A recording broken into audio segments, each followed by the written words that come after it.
Working in wildland fire changed my life.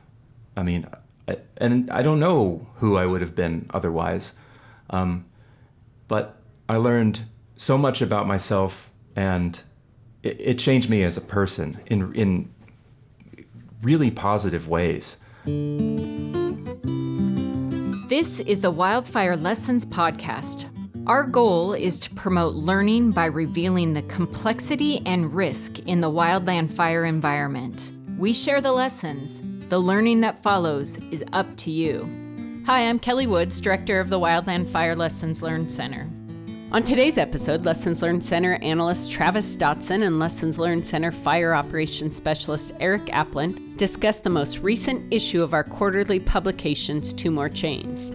In the issue, the Lessons Learned Center jumps into the ongoing conversation about what it means to be a wildland firefighter. We don't specifically look at the creation of the 0456 job series or the pay structure. We look more at the evolution of the wildland fire worker. Travis and Eric talk about the history and explore a few of the hot buttons we face today as fire seasons and the workforce change. They also talk about my interview featured in Two More Chains with Angeles National Forest District Fire Management Officer Oscar Vargas. Oscar and the Angeles have been hosting a really cool recruitment program that's been bringing young folks into the wildland fire program for 30 years. Oscar tells us how and why it works. Download the latest issue of Two More Chains on our website, lessons.wildfire.gov. I hope this episode gets you talking. Remember, you don't have to agree with everything we say. In fact, that's not our intent. Our intent is to stimulate some dialogue. I hope this episode does that. Hey, Eric. Hey, Travis. We're here today to talk about. Why don't you tell us what we're here to talk about? What do you think? I'll put it on you. Put me on the spot. We're here today to talk about the newest issue of Two More Chains. Yeah, Two More Chains is a continuation of our efforts to do a podcast version of Two More Chains. I think it's good to spread the wealth a little bit. You know, everybody gets to their content in a little bit different ways, and Two More Chains has been a written thing for quite a while, but it's cool to be turning over a new leaf and trying podcast versions of it. So. And why is it that we're talking to you about this issue of Two More Chains? Well, I wrote the main piece in this particular issue of Two More Chains, which is about wildland fire workers. Fire workers. Oh my gosh, I love the term fire workers. Just because I like the word workers, I think. I don't know. I identify with it, and I think there's some issues with firefighters with that term. Mm-hmm. Oh, definitely. You know, I have done in both within working for the Forest Service, but then also on my own time. You know, I've done some amount of work with folks that are really into prescribed fire, and you know they would not characterize themselves as firefighters, right? I mean they're fire lighters, they're fire lovers. I would agree. I think there's a broad group of people that do a variety of wildland fire related work, and I think that's really what the piece is kind of about. For sure, and I think, I mean, that's the comparison that always comes up, like, oh, you know, what if I only do prescribed fire? I'm a firefighter. But there's also people that maybe are a little bit uncomfortable with the term because their main contribution is in finance or even, you know what I mean? Absolutely. Or in dispatch or whatever. And it's easy to say, oh, of course you're a firefighter. But like, there's zero doubt that we're all fire workers, right? And exactly. That, you know, that whole idea of everybody's contribution is enormous.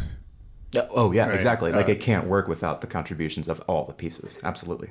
Exactly. And there's that whole thing about, man, how many behind the scenes support, how many individual people does it take in the support staff to put, you know, one boots on the ground type typical firefighter, you know what I mean, for them, no matter what they're doing, whether they're working on a prescribed fire or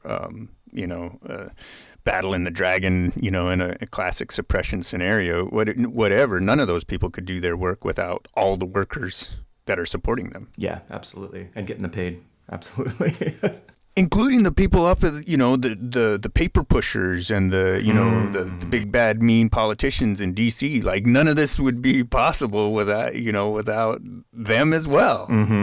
Yeah, exactly. Support up. Yeah. The state level, DC. Yeah, absolutely. Somebody has to pay the contractors. Like, where does that money come from? You know what I mean? Like, it's not. And I think that right there is also in your title, right? About us.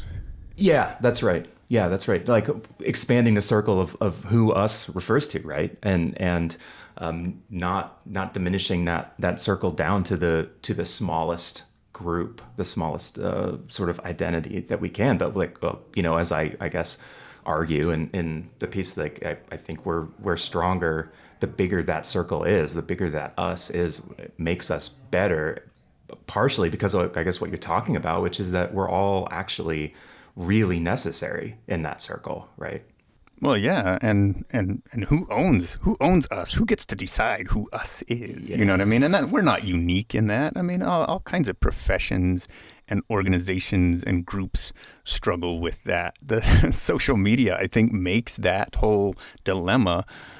It just brings more teeth to it. There's always been groups trying to co-opt us and control who us is. And when I say us, I mean, that concept, right? Who gets to define who's a wildland firefighter and who isn't, and who's cool and who's not. Like, Exactly. Again, everything's a scrambled version of high school. Everything is a scrambled version of high school. We're all just trying to work it out, figure out who's in what group. Or it feels that way sometimes. And I do think social media kind of puts some of that stuff on hyperspeed. I mean, to some degree, I think like we have not, in our society in general, we've not really been able to integrate how social media actually changes the way that we relate to each other.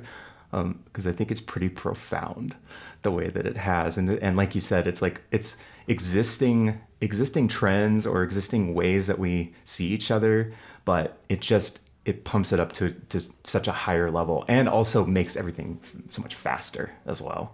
But it's an accelerant. Yes, exactly. That's good. Fire word. That's very good. So, yeah, maybe I'm going to start using that term accelerant instead of like, social media is bad. It's just an accelerant. Yeah.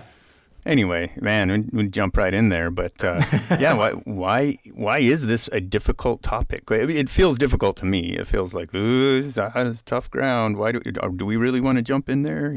Why is that? Well, I mean, when we first started talking about this as a topic to talk about for Two More Chains, I think we all know, like at the Lessons Learned Center, we all very much appreciate the fact that we're not going to express a particular point of view that's with a particular faction or something like that, and that's certainly not the intent here, nor I don't think is what we've done in this issue. But it's an important. This is an ongoing, very live, important topic, debate. A movement, a cause that people feel extremely strongly about in the wildland fire community right now, particularly on the federal side, I think, but certainly not exclusively. And I think, so at the same time, it sort of felt like it's important for us to not ignore the fact that this is going on. This is the big thing, I think, socially, culturally, that's going on in wildland fire right now. But at the same time, where's our lane, essentially? How do we, as a Lessons Learned Center, talk about this?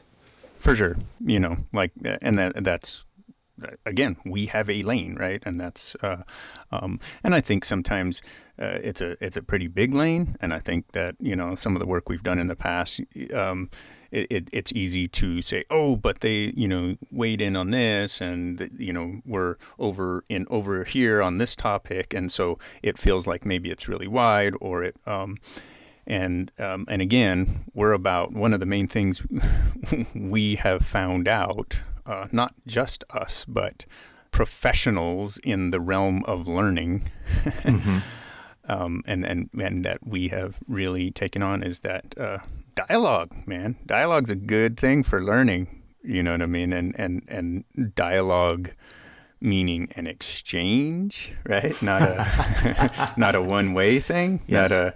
Not a let me tell you what the right thing is, or let me tell you the perspective you should have. That's not dialogue. Dialogue has a lot more back and forth and questions, and in terms of learning and growing perspective, which is part of what our mission is, around Wildland Fire. Dialogue's a good thing, and so we can always contribute to dialogue, and we can do it with different ways. Sometimes we might use an accelerant. The other piece of it that I like to talk about is that being a bit of a lookout, right? Having a perspective that takes into account things that that maybe are sometimes harder to see from certain levels. And there's times when partly because, hey, we get a lot of accident reports and we read all of those things, there's a certain perspective that we have that we can share with Absolutely. people and I think that's the piece where, hey, we want to feed the dialogue with some of that perspective. Yeah, absolutely. So that we can contribute to it and hopefully elevate it or add pieces, right? And when we say it, like, to be clear, we're talking about this whole topic of retention and pay and all of that. I don't know exactly how to characterize that. You know what I mean? But it's right. Yeah, absolutely. Which I think all are topics that, I started in fire in 2005, and those were all topics. The things that we're talking about now were absolutely being talked about then, as a brand new firefighter, I guess, forestry technician, 462, working for the National Park Service. Those were things that we talked about, or that people who had more experience than me talked about and I listened to. And I think for reasons that hopefully we'll get into a little bit, I think that there finally has been, some of these issues have finally kind of come to a head, or finally found their voice, or been prioritized, maybe is the way to put it. And so they're getting a much bigger spotlight than they ever had in the past. And so, these are things that, like I said, 18 years ago they were around, but I'm sure I know for a fact they've been around for much longer than that, going back to at least the 1970s. But who knows? Probably forever. I would imagine these are the kinds of things. Again, these are the kinds of things that workers talk about. They talk about pay. They talk about their work conditions. Again, workers. I love that term, because guess how long worker issues have been around? Yeah, since there have been workers, right? Exactly. And I think sometimes that's a common refrain, right? It's like, hey, everybody, take a step back, right? Our scenario, our situation is probably not as unique as it feels. Yes, absolutely. Absolutely. And that's true of lots of things. And I personally, I get tired of Wildland Fire thinking it's special. That's just me personally. Yeah. And I know that's kind of a lightning, that's me kind of being pokey, pushing the chest. Right. That's kind of how I roll sometimes. But there's so many things where I'm just like, man, we're not special. We're not unique. Look around, man. I think it's dangerous. It's dangerous. In some cases. And there's plenty of other places where it is a pretty unique setup. Oh, for sure. Yeah, I totally agree with that. And I think that, I know personally, there have been times, we have these conversations, if you're hanging out with folks that are trying to do hiring, or, that are an engine captain wondering about how are they going to staff the engine, or how many engines are they going to be able to staff this year? The FMO wondering how many engines are they going to completely have to downstaff, that kind of thing. That is certainly not just Wildland Fire, right? That is a societal and it seems like right now in the United States sort of an economy-wide thing that has to do with I guess I would argue labor markets. Essentially, that's for whatever reason that are certainly beyond my expertise, far beyond my expertise. It seems like things have changed a little bit. I guarantee they're going to change again. But a lot of these things that kind of get really hyper focused in wildland fire, like you're talking about, like oh, this particular issue is a wildland fire issue. It's like, well, if you step back, where else do you see it, right? Are you seeing it everywhere in the economy or everywhere in your small town? Are you seeing those same problems with, for instance, housing? You know, those types of things. No, that's not to say there aren't solutions that could be unique potentially to a wildland fire service, or whatever that looks like. But it seems like these issues are pretty universal right now. It seems to me. Sure, and that doesn't mean that the solutions are they're you know what I mean. The solutions might be very unique to our our application of them or whatever. And I don't want to take away from that, but it's just that constant zooming out and taking that approach. But I think we can get to a lot of that stuff if we dive into this. You know, starting with that piece that you wrote that I was super excited to see, and part of what we have as an entry into this, and I think it relates back to the us kind of way we prefaced it, is who's done this work. So in North America, I mean, our vegetation in the places that have vegetation that's burnable, which isn't necessarily everywhere, but seems like the vast majority of North America is that way. Fire was managed to some degree by people for something like 20,000 years. I think, archaeologists are not, or anthropologists don't know exactly when folks came over to North America, but something like that.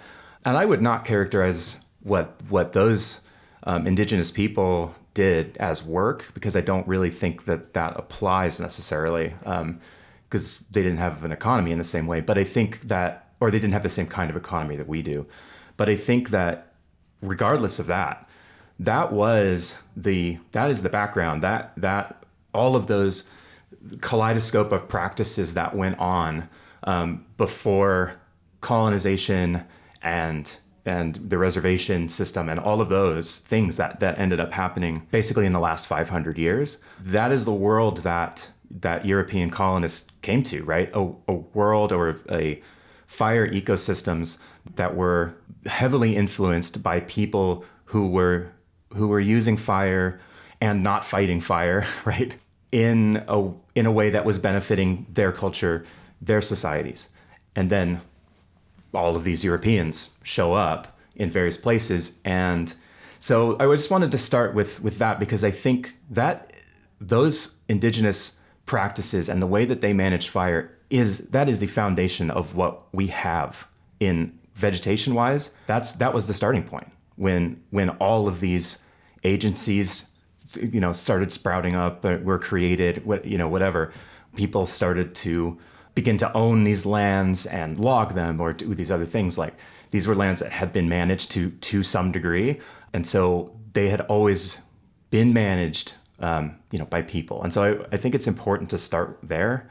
And to me, that the big thing for me is just the relationship with fire wasn't adversarial. Right, exactly. It was one of many natural processes, right?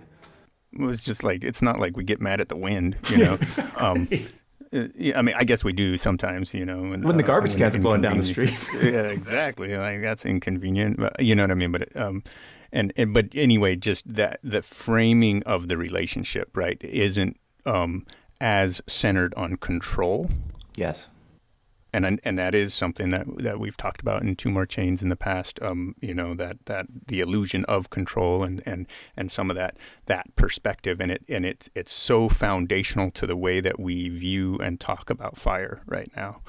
For a long time, and that's what I guess I'm saying is that if we were to not use that, like, how different would our conversations be if it wasn't this taken for granted kind of thing about fire, our relationship with fire being adversarial.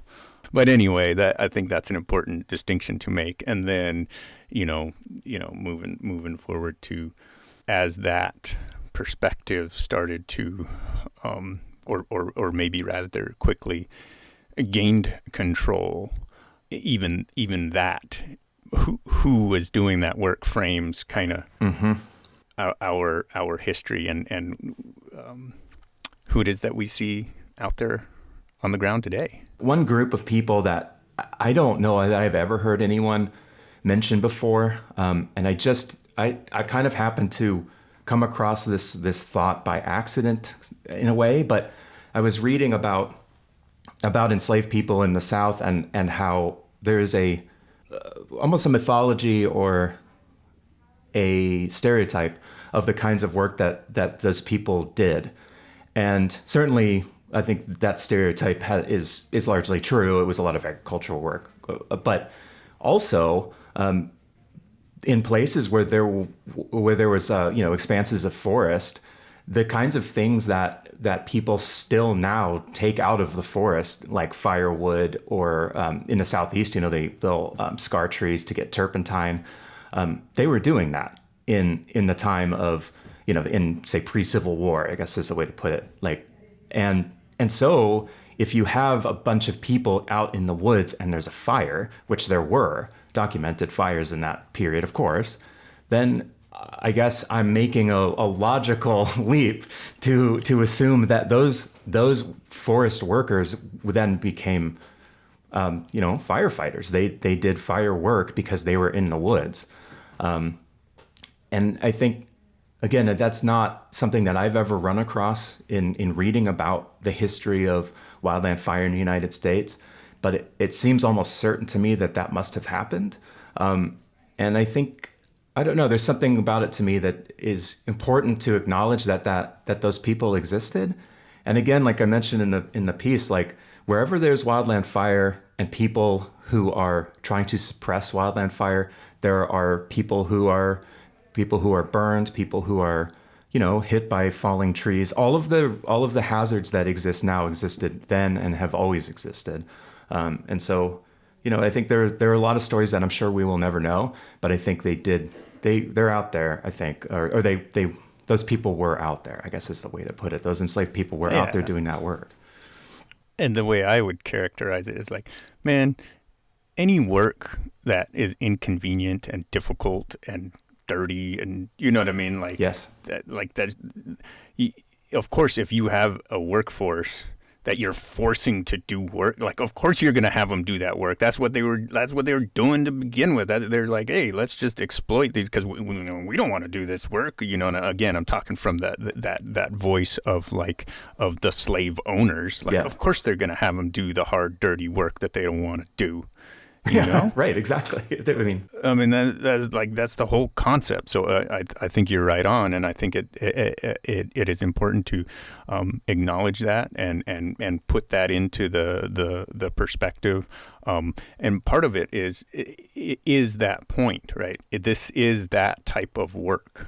Right. At least at that point. At that point, yes, absolutely. I think for a long time. Yeah. And that piece of the work, of course, we talked about earlier, like the work of it now is much bigger than just the tool and the dirt and the dangerous, dirty, inconvenient, all of that stuff. Although, finance can get that way for sure too. Totally. And then logistics, all of that stuff is terrible. It's hard anyway. I think it really frames that, and it's like, yeah, this is the kind of stuff that enslaved peoples would be forced into. Yes. And part of it is the risk, right? That's yes, absolutely. and I'm sure a lot of those risks were realized, and not recorded in history. Yeah, no, 100%. And I think that's something that I think has really only changed. I'm not going to necessarily give a year or whatever, but I think it is relatively recently that there is really the amount of a priority placed on wildland fire as as a profession or as an entire sort of field. And I think that what you're pointing to is, before it was something that people would sometimes do, and essentially it was done out of necessity. And so it was people coming together, landowners coming together and doing it, or potentially you had a group of enslaved people out in the forest, and now you're going to re-task them to go and fight a fire, whatever, that kind of thing. But it wasn't something that I think was at all prioritized. I think it was a marginal thing. I think also that it speaks to what fire was doing at the time. I mean, large fires that really threatened towns and stuff were relatively rare. And we certainly didn't have the WUI and all of those things. Like our society has changed dramatically. But I think that what you're pointing to is that wildland fire has become so much more central, it seems like, to our society in general. And I think as that has happened, that's really changed the work, essentially, and who does it and how they see themselves, I think, as well, and how they're seen by the public, how they're seen by society as well. Yeah, and I think part of it is you can see where the perspective gets formed, right, early on because of the conditions. Yes. Like you're saying, you know what I mean? Fire's not an everyday thing. Fire's only a, oh no, right now type of thing. Right. Right. And then once you need to deal with it, then it's all the dirty, inconvenient, dangerous stuff. Like that's but it wasn't every day all the time. So it didn't require a workforce like that. No, and it didn't require, those wildland fire workers, in those logistical, finance, those types of positions. That didn't exist because there were essentially no organizations. It was. Yeah, but people still had to cook food for the people that were out there. Oh yeah, no, you're right, absolutely. Yeah. The kitchen still existed. Yes. And those people were probably conscripted as well. You know what I mean? Yes. But what I'm saying is that the perspective of the type of folks that would be needed for this. Right. For that work when it showed up is born in that time. And then as conditions slowly change, it's just like everything else, right? Like it gets different slowly, relatively, yes. right? But the perspective kind of gets stalled in its origins, right? And it doesn't always evolve as the work does, you know what I mean? And I don't know, I see that, some of the struggles we're having with professionalizing wildland fire is, like that perspective is still in the, like, what do you mean professionalize it? You know what I mean? Like right. It's a bunch of, you point right to it. Unskilled labor. Yeah. Unskilled labor. Right. So a few years ago, I believe a representative to Congress referred to wildland firefighters as characterized them as unskilled labor. And that was quite a rallying cry on social media, I think in particular, against that characterization. And I thought that was, I certainly see why people had that reaction to that characterization, I guess I would say. But at the same time, there's two things, I guess, related to that I wanted there that we should talk about. But I mean, one of them is that kind of means that as a default, there is a meaningful distinction somewhere that exists between what skilled labor and unskilled labor is. And that is somehow, I don't know, does it dictate someone's worth or the utility, the importance socially of what they're doing, or how much they should be paid, or any of those things. And I guess I personally don't necessarily see that distinction so clearly, or believe that is necessarily a useful distinction at all anyway. But on the other hand, something that you brought up was, I think, the importance of the fact that this job is in at least when you start, it is unskilled. If you have that belief, I guess, in that is even a meaningful, distinction to make, right? For sure, yeah, and I think that's why I always laugh about it, because, my reaction to that was like, man, if you take me for an example, yeah, that's exactly why I'm here. Like, man, if I had some skills, I'd be doing something else like that. Like, I mean, and again, that's only the entry point, right? Because of course, like any profession, you gain skills as you go along. But like that's I think part of the thing that I love about fire is accessibility. Like, I mean, you know what I mean? Like, I mean. I was this 18-year-old, like, I got kicked out of the military recruiter. Like, they weren't even going to take, like, that's who you're dealing with right here. Right. That, like, I mean, and literally on, the day when the college recruiters came to the high school, the guidance counselor was like, oh, Travis, you're not going to college. You go over here to the military recruiter. And then I went out, and then I was being a smartass to the recruiter, and he kicked me out. Right? And so that, like, where else am I going to go? Right. But they took me at 130, 190, exactly. The basic, and they're like, all right, you deal with this guy. And thank goodness, like, how amazing is that? That term unskilled labor, I think could rightly be applied to me at 18 years old. Oh, certainly. To myself. Oh yeah, absolutely. I learned all the skills that I then had as a firefighter for my career. Every one of them I learned either in the National Park Service or in the Forest Service. I didn't know how to run a chainsaw. I didn't know how to ride a horse. I didn't know how to run a ATV. All of it. I was unskilled in that sense. I had absolutely no idea how any of that stuff worked. But I was interested in it, and they took me.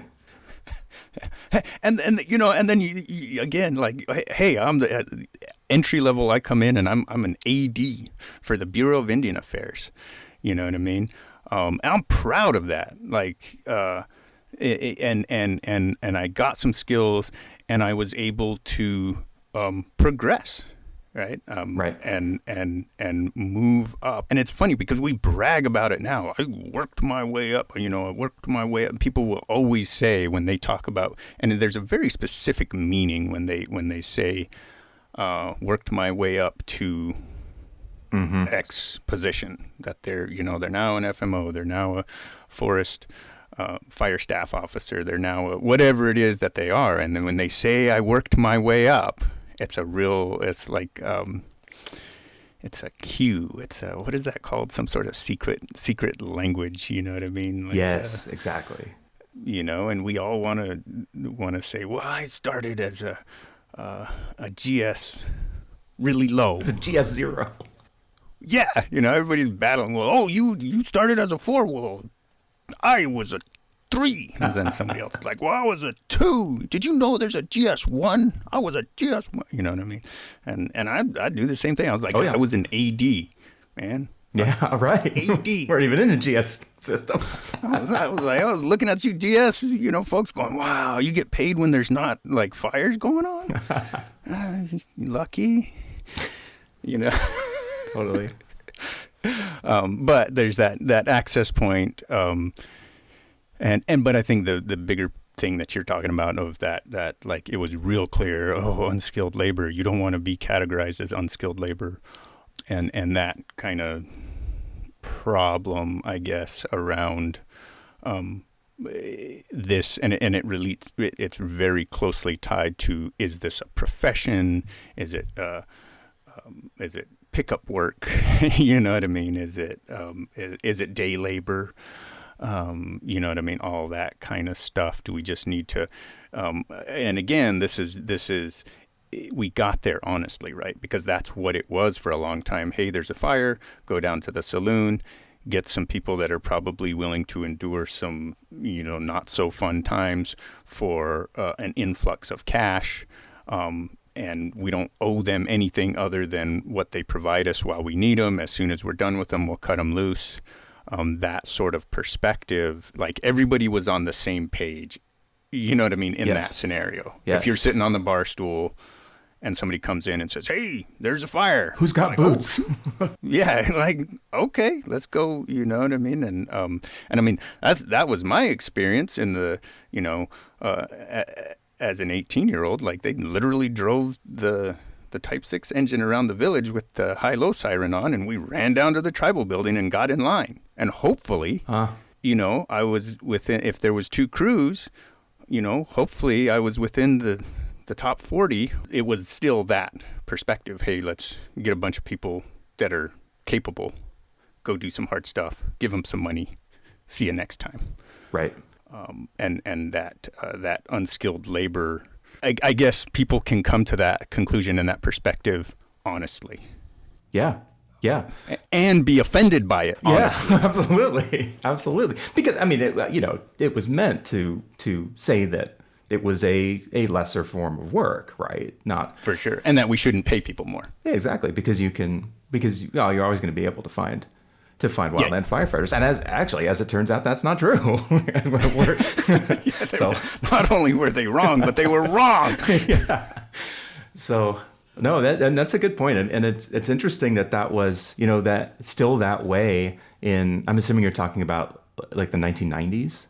Yeah. I mean, 96 was my first season, and that's still to this day that you put together AD crews, and you can't do it at the level that, so in 96, so I'm from Zuni, New Mexico, and there's another whole tie in there about history and where we've gotten some of our workforce. Absolutely. And Zuni has a proud tradition of providing a fire workforce, all the way back to the 30s. And then really organized in the 50s. Mm-hmm. And it was through that thing, like, hey, let's get a bunch of people together and move them out. But I'm super proud of the fact that that's where I got my start. That's why I stayed in fire, partly because there's this proud tradition in Zuni and in a lot of Native American communities of providing a fire workforce in all kinds of different things for all kinds of different reasons. Right. And Zuni, like a lot of tribes, have different contributions in all kinds of different ways. And Zuni's got some unique ones, you know what I mean? Like, challenge everybody right now, go look up the history of the Zuni hotshots, and then also the Texas Canyon hotshots and the logo in particular, and look at that history. But anyway, in Zuni in 1996, I wrote down on my gloves all the different crews that I went out on. Nice. And they number them, right? So number one, the first crew to go out is number 1.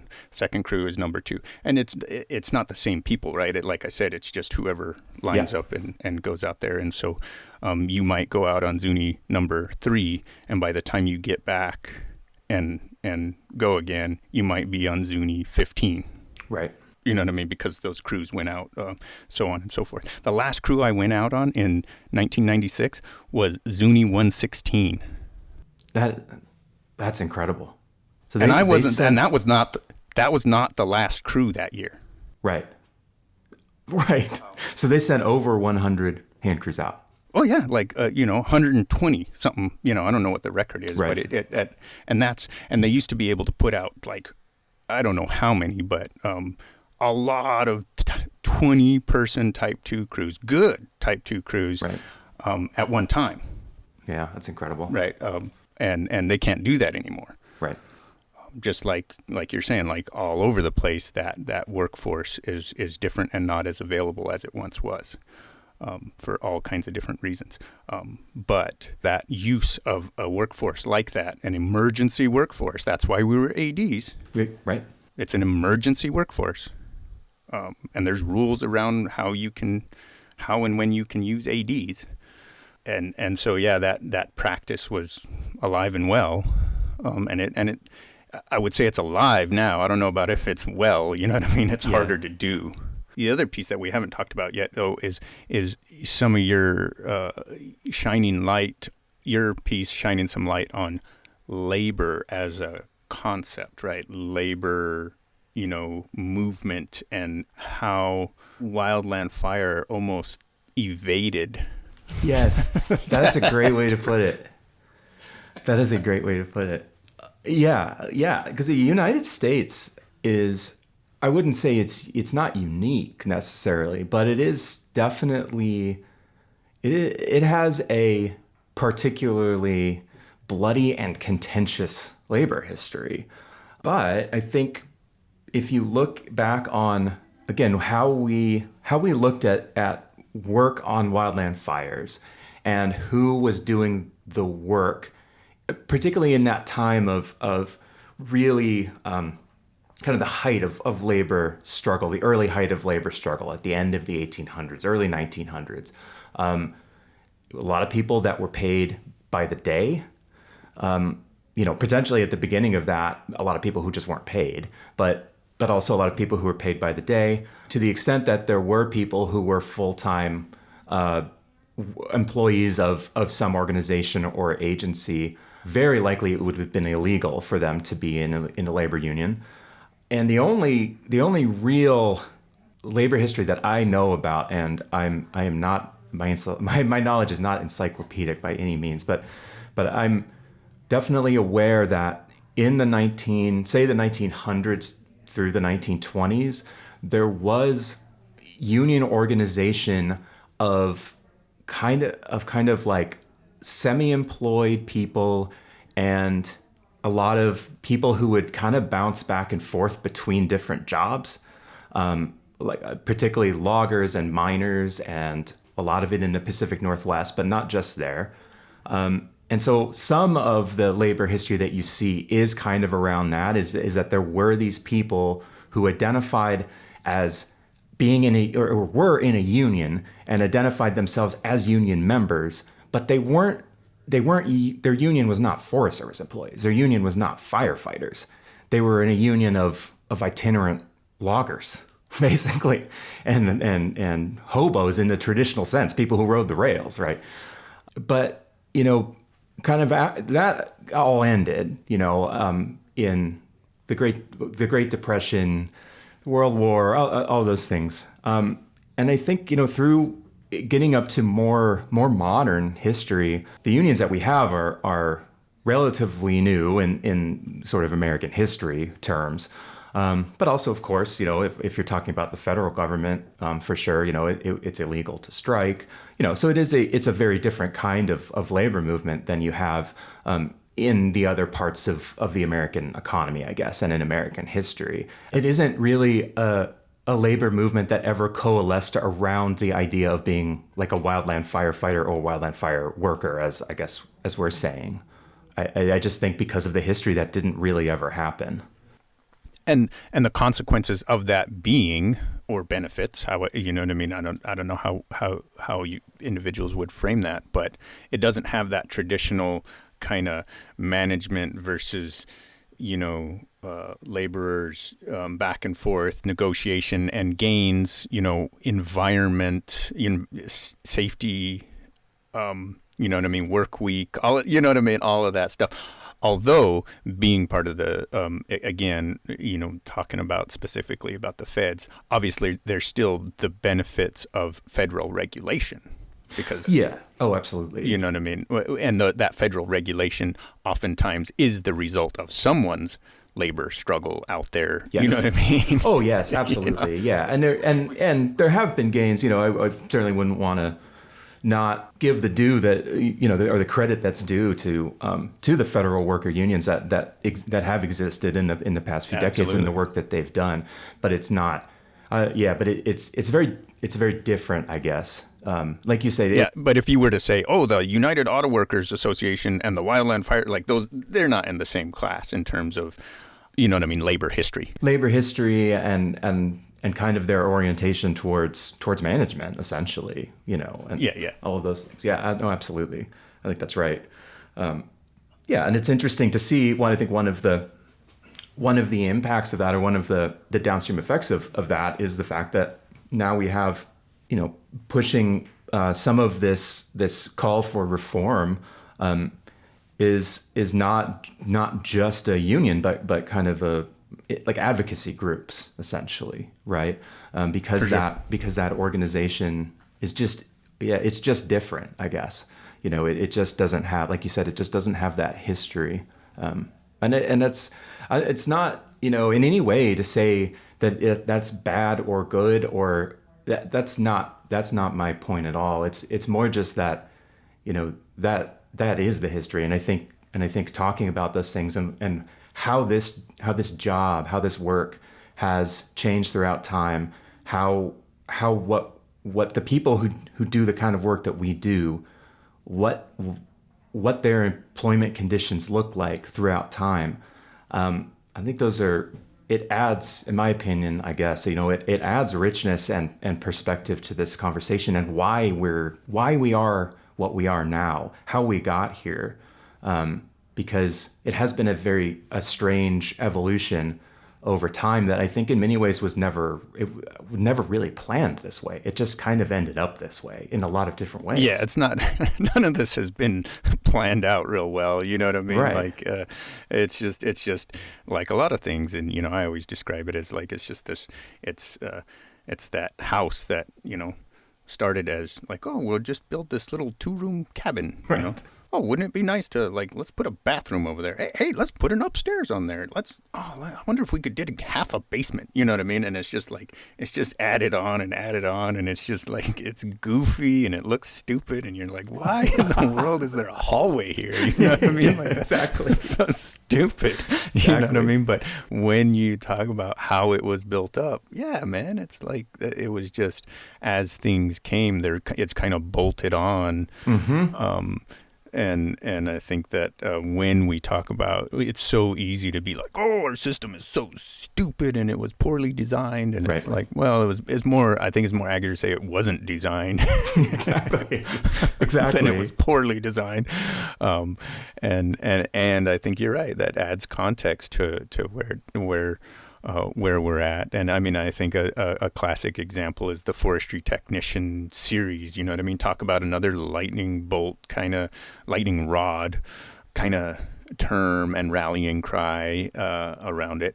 But taking into account everything that we just talked about who did this work, like Forestry Technician, like, fits really well if you're just going to hire somebody to do everything. Yes. And then every so often fight fire if they need to.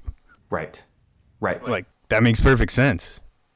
Yes. Yeah. They're going to do stuff in the woods. I don't know. What should we call the people that we're going to hire to do stuff in the woods that we don't want to do? I don't know.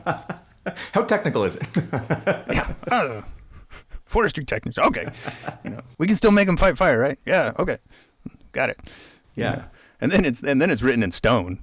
Right, exactly. Because those are now we have PD, and now we have position descriptions for forestry technicians that fight fire. Okay, we're done. Yeah, it's like, hey, we don't like that part of the house anymore. Well, there's like 3 other rooms attached to it. We can't take that room out. Yeah. And rather than some, evil kind of conspiracy, I know if we call them forestry technicians, then we can make sure that they don't get the benefits that they deserve. Right. You know what I mean? Like, it feels that way sometimes, but I always say, man, I wish the government was that organized. You know what I mean? To be able to orchestrate that kind of. Exactly. Not a lot of evidence for that, in my opinion. Yep. But it doesn't mean that, realizing that or looking at it that way doesn't say, oh, okay, well, let's just let it be that way then. Yeah, no, not at all. No, it's like, no, that makes a little bit, that makes some sense. Maybe that'll help us, unravel some things or advance them or keep pieces that are useful. But that I often get hung up on the kind of like, righteous anger or what, you know what I mean? Mm-hmm. That kind of fervor that gets built up over those lightning rod subjects, right? Is because sometimes I think, me included, that's where blind rage, like that term, comes from. You're so mad about it, you can't see. Yeah. And I think that it's important to go slow. And it's just like if you're out there in a high tempo ops environment, man, you can get tunnel vision. Mm-hmm. And sometimes you need to pause, step back, take a look, and reevaluate, especially if it's not working. Right. If getting mad on the internet's not working, man, stop. Never. No, that's right. Well, it is working. It's working for what the point is. It's not actually. Yeah, exactly. Yeah, it achieves something for sure. Look at me. Look at me. A bunch of people gave me a thumbs up. I'm mad on the internet. Anyway, I think that your piece in Two More Chains, highlights a lot of that stuff, and I would really advocate, people go and check it out for themselves. And I really like that looking back for context as a way to set us up for an intelligent path forward. Right. And I think you did a really good job of a difficult job, which is in your role at the Lessons Learned Center, add some perspective, add some context to a tough conversation. Yeah, no, I definitely appreciate that. And I do hope people read it and engage with it, I guess, and take it for what it is, but also, I would say provide feedback on what do you think about that? What does it make you think about? I just like to think that if we think about where we came from and the number of people who have been involved in this over the years and in some ways are still out there, there are folks still doing that cultural indigenous burning. There are still all of these groups of people who existed are still out there. And I guess my question is, really what I want to, sort of concluding talking about that piece is how many of those people are going to be included in this conversation about where we're going? And to me, they all deserve to be in there. And it's not that they just deserve it, it's that they have to be in there because if we are clear-eyed about what our goal is actually going to be with wildland fire in America, we're going to need them. Badly, we're going to need them. Yeah, absolutely. And that inclusivity is just yet another thing that I get frustrated about is ops people thinking that they're the center of the universe, and specifically suppression ops, right? Man, there's a lot of people that are supporting and doing an important work, and some of the most important work has nothing to do with putting fires out, and I think that collective view, is absolute, because that's actually one of the lessons we have, right? Is if you do things for a very small group, you find out later that you should have been. It's just building another room onto the house. You know what I mean? If you don't step back and go, man, what are all the different, what are the future needs, and what are the, what is it that the land actually, where are we headed with this? You know what I mean? And I think your call to expand your definition of us, right? And check your own perspective of who it is that you're advocating for when you say you're doing advocacy work. You know what I mean? And be intentionally inclusive. And I mean, it's, we've definitely referenced us and them in all kinds of different contexts. I think that original article by Alex Victoria is just like, that's a seminal piece, because it's that perspective is at the core of so many of our struggles, and where we get hung up is there's an us and a them, and because it's a human thing. You know what I mean? That's just how we roll. You know what I mean? But it's also a human thing to be able to check that. Yes, absolutely. And of course, it wouldn't be fair to say, of course, that like, oh well, this group of wildland fire workers includes all of society or anything like that. Of course, that's not true. But it's more just like you're saying, like checking those biases that we may have. And really being thoughtful about that inclusivity. And I think on the labor front, I always, it's like, be careful if your argument is you deserve it because you're special, because everybody's special. Well, yeah. And I just, I think it's dangerous to start thinking of yourself as special and start thinking of yourself as a hero, and you know what I mean? Like that's. I think that leads to a certain type of blindness. And I personally value humility, and I think our leadership program teaches that. Yes, absolutely. And, you know, and I think there's good reason for that. And I think when you start talking about being special, you're moving away from humility. But that's probably a whole different podcast. Yeah, exactly. I mean, it's nice to talk to you. We could just keep going forever. Yeah. But you know, it's a good transition into talking about dirt bags. Absolutely. Absolutely. But not just dirt bags, but that, you know. But yeah, another piece of this Two More Chains is a ground truth piece that I wrote about, just, you know, basically that concern, just like, man, I love those people. I love the group of people that are just, they're intentionally not like doing societal norms, right? And there's room in certain professions, just like we talked about, and I talk about in there. Commercial fishing, tree planting, right? You had some other ones in there. Well, obviously logging, or all the things that go around it. You know what I mean? Some of that. Ski patrol. Ski patrol, that's the classic. Yeah, right? It's just it's a specific amount of time, a season, right, where you can go do some work. Usually has some adventure in it, maybe some get hurt potential, and you can make a chunk of money.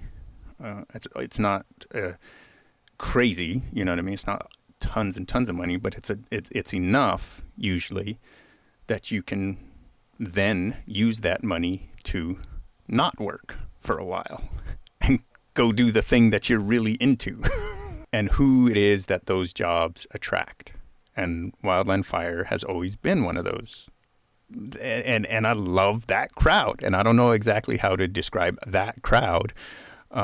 You know, and one of the things we had a bunch of discussion internally with the staff about was dirt bags, and I try to clarify what I mean by, and it's totally it's adopted from dirtbag climber, right? Because climbers is a group of people that have live in their vans and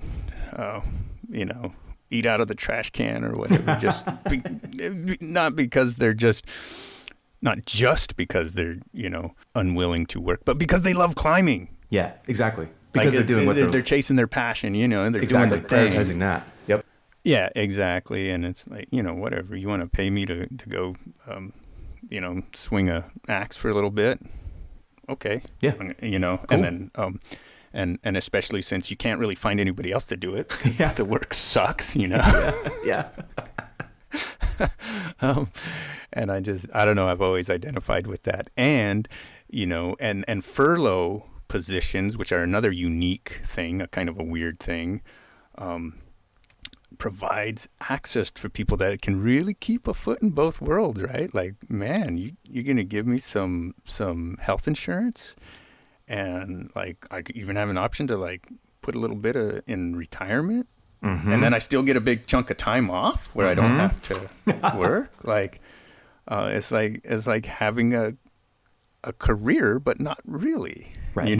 Yeah. Yeah. And I feel like the momentum is away from that and viewing that as a bad thing, which, in the big picture of, having a dedicated workforce, that makes perfect sense. But from an individual perspective, like, man, I get worried, man. I love the access to furlough because of who it attracts. Yeah. Yeah. I totally agree with you. I think, I'm sure you'll mention this, but I mean, what I've loved the most, I think, about the people that I've worked with, had the opportunity to work with since I started, is how different they all are from each other. And some of them did want to have that, we're looking for that appointment. We're looking for that 26-0 position with no furlough. So they were always on because their goal was there to have the stability, the constant paycheck to raise a family, to do those things. But also the other folks who who intentionally never did get an appointment, who were temporary seasonal employees for 15, 20 years, because this was one of the things that they did with their lives that is important to them, but it's not the only thing, and they're building into their life that space to do this and something else, and maybe something else too. And I'm definitely one of the ones more on the end of stability, and I'm kind of, in some ways I'm kind of a boring person, but my gosh, the color, the complexity of having all of those people is just in my opinion, again, like one of the best things about wildland fire, how it's been and what my career has been like, and the people that I've met personally. Yeah, absolutely. And I mean, that's just a plug for diversity. You know what I mean?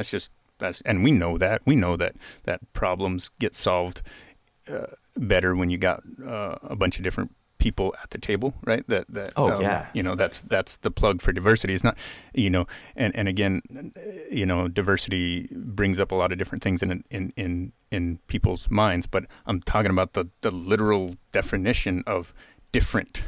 Yeah, different right. Perspectives at the table. Like, we know teams function better when there's lots of different perspectives, because when somebody says, what about this, or hey, I see it this way, you know what I mean, like that helps us solve problems in new ways. It's and it's totally part of our culture. I always point to the saying, it takes a lot of different haircuts to make a good crew.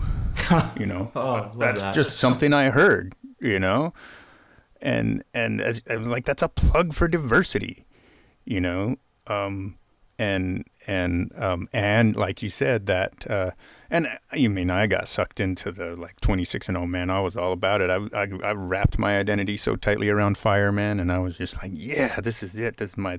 I know it's one of the all in, and I've got some regrets about that, and it got me to where I am with my perspective now.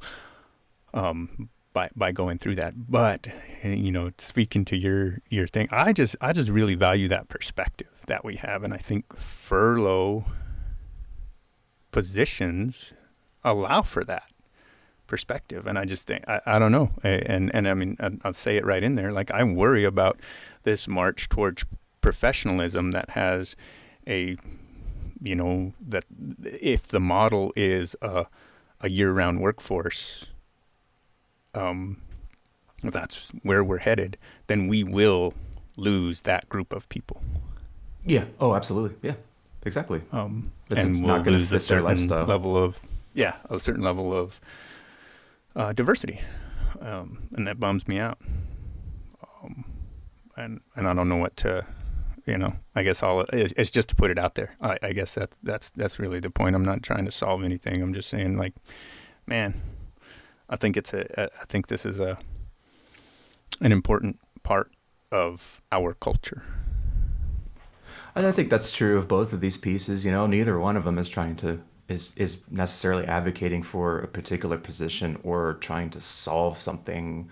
It's more just maybe trying to provide perspectives that, at least I know I don't hear much out there. And hopefully trying to lead to, or spark slightly different conversations and talk about where we're heading and whether it's where we want to be going and where do we want to go, right? As a workforce, as wildland, fire workers, where do we want to go? Yeah.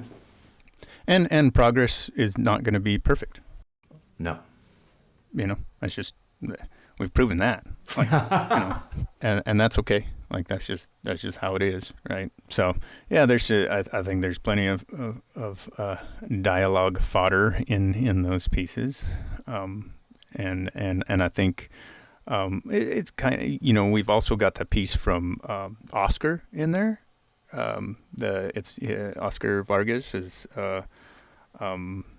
featured as one of our own, and man, talk about some cool like kind of futuring stuff, or the way I view it, right? As we spend a lot of time on some history, and then some kind of like some culture, and then I feel like there's some right now and some future oriented content in that interview with Oscar, which I think is super important.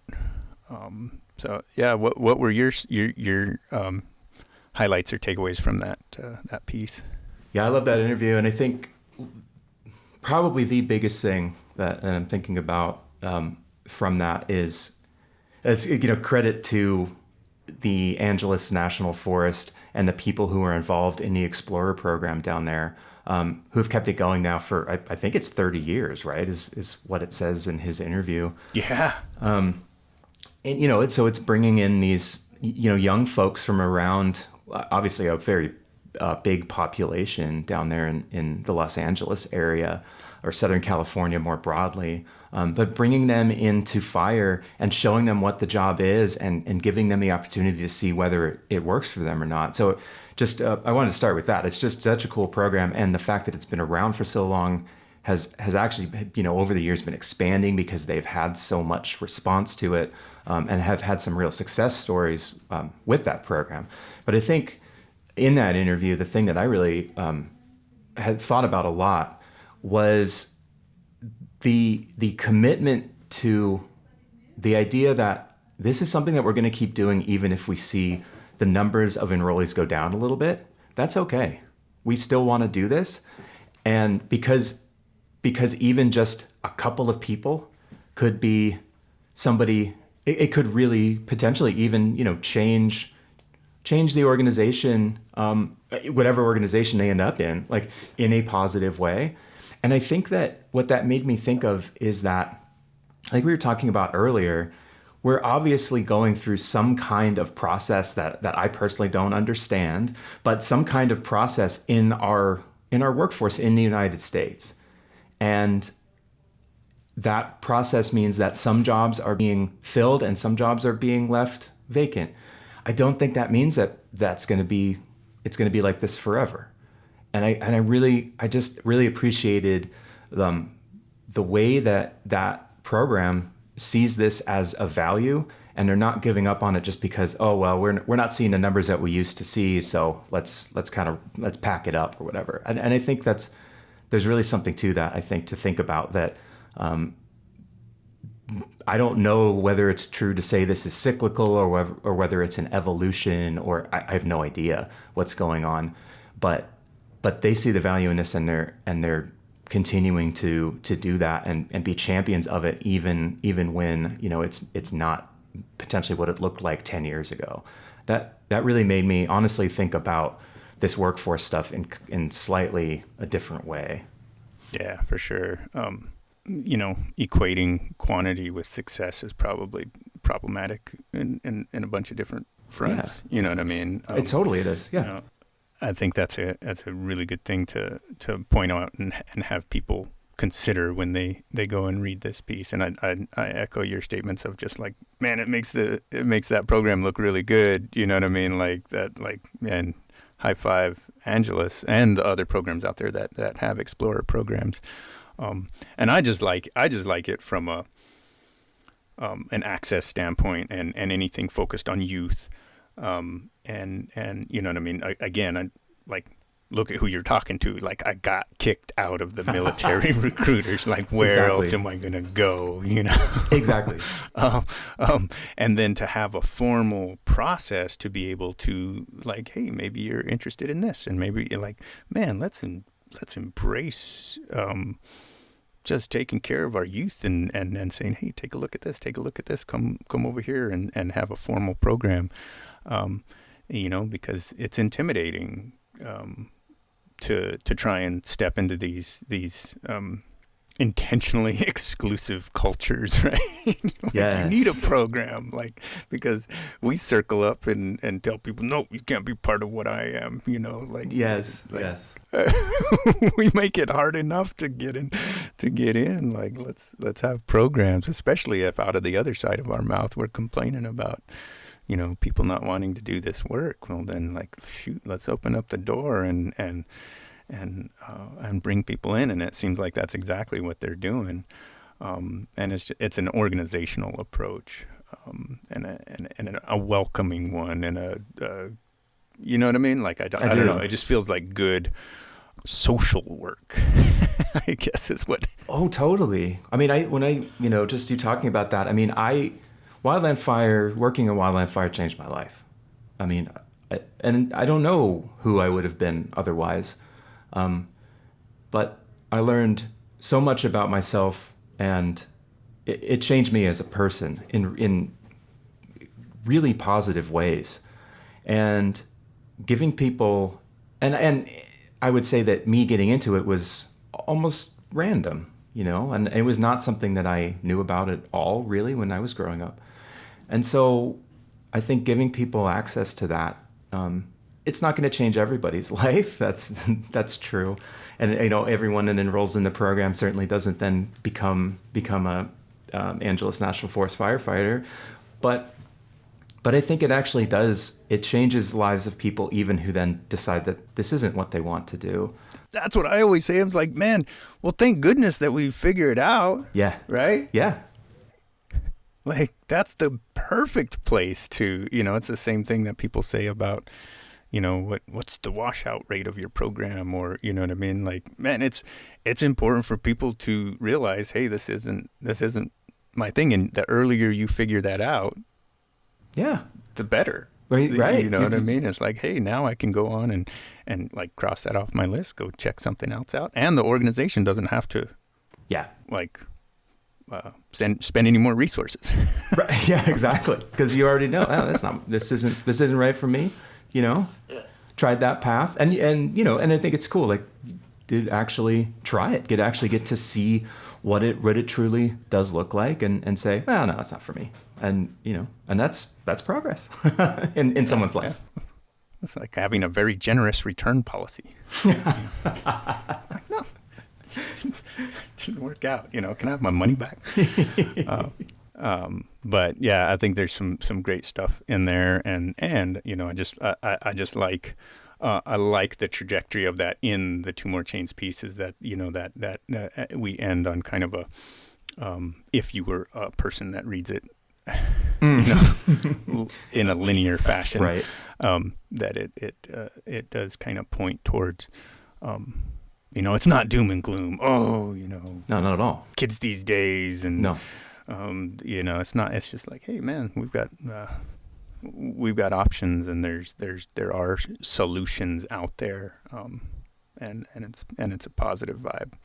Yeah, definitely. I came away from that, really thinking, again, as I often have, in a variety of places that I've worked, just being happy that this work has drawn in the people that it has, that have the passion to do these particular things and carry them forward. But it's really cool, and it really does. It leaves you feeling, left me feeling good. I don't know, other mileage may vary, I suppose, but it left me feeling good.